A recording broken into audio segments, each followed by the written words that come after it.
runtana markaan sheego ilaahay baa dee lagu mahadnaqaay.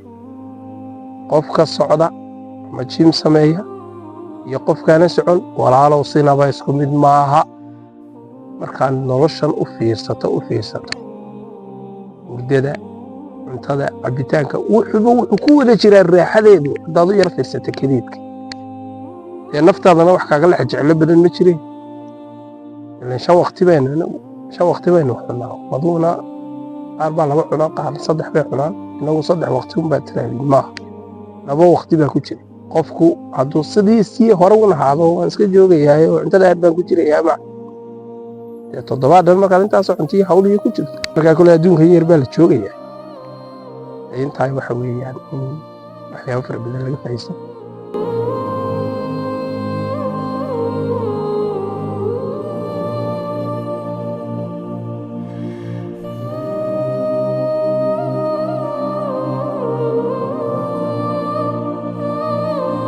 بسم الله الرحمن الرحيم.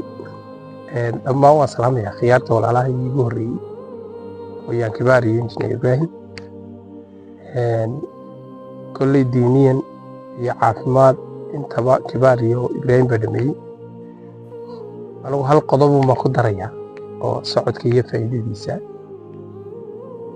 horta marka galab la socdo iyo aroor marka la socdo intaba anigu waan socday, laakiin muhiimaddu waxa weeyaan qofku inuu neesdhigin. waayo waxa weeyaan sababtaan kole aroor uga yar dhigaynaa waa in socodkiina laga caajisin iyadoo galabtii joogtadeeniina u tahay. marka waxa weeyaan horta qofku waxaad arkaysaa markaynu aqligeena saliimkaa isticmaalo qofka aroortii u qareecanaya 10ka wuxuu ku yara ridayaa cawaafir, haddana duhurkiibuu qadaynaya, casarku haddana cawaafir cunaya, habeenkiibu haddana cashaynaya. intaa hawlaha kale shaaha iyo wixii kale kugu soo dhex sigay iyo biyeer meel ka iibsiyo waa iska dhex socdaa. marka aniga waxaad yar moodaa innagoo waxaasoo cunta haddana ka shaqaynayna inuuna qofkii socod yar samaynayn, jiim tegayn.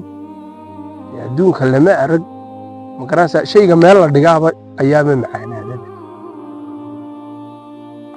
ama khaayisaba markaan sida saxda aynuu fikir. marka waxa weeyaan qofku intuu sii baytariga si uu noqon lahaa ilaahay naguma keeneen. adigu waa inaad wixii dadaalkaaga wixii ilaahay keenaya subxaana wa tacaala kuu qoran ilaahay dee ka magan gal, ilaahay baana taa qoran. laakiin adigu waa inaanad sabab isku noqono, waa inaad sidaad hurdadaada cuntadaada sidaad intaba waqti u gelinayso. waxa muhiima naftana inay iyaduna waqti ay jimicsanayso.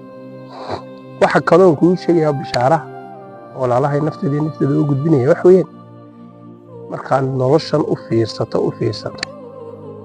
hurdada, cuntada, cabitaanka wuxuu ku wada jiraa raaxadeedu haddaad u yar fiirsato kadiidka. marka naftu kadiidinta unbaa bad nasab. markaa kule adduunka yar baa la joogayaa. intaay waxa weeyaan in waxyaabo fara badan laga faa'iideysto. dee naftaadana wax kaaga lex jeclo badan ma jirin. qof walba waxaa loo baahan yahay inuu isagu mas-uuliyad naftiisa iska saaro. intaa maan raacin lahaa kulley anigu dee wixii khibradayda unbaan macnaha jeclaystay inaan walaalaha la wadaago. runtana markaan sheego ilaahay baa dee lagu mahadnaqaay. qofka socda ama jim sameeya iyo qofkaana socon walaalow sinaba isku mid maaha. hadalkaa aadaan ugu dhegeysta. qofku hadduu sidiisii hore u nahaado waan iska joogayahay oo cuntada aad baan ku jirayaa ma dee 7 dhan markaad intaasoo cuntiyo hawliyo ku jirto 7 waxay noqonaysaa hal malaynayaa ileen 5 waqti baynu wax cunaa. maduuna qaar baa 2 cunaa, qaar 3 bay cunaan. inagu 3 waqti unbaa tiraahdiin maaha, 2 waqti baa ku jira.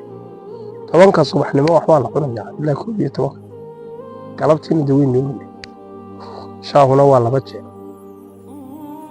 wax nafaqana waynu cunaa ugu yari.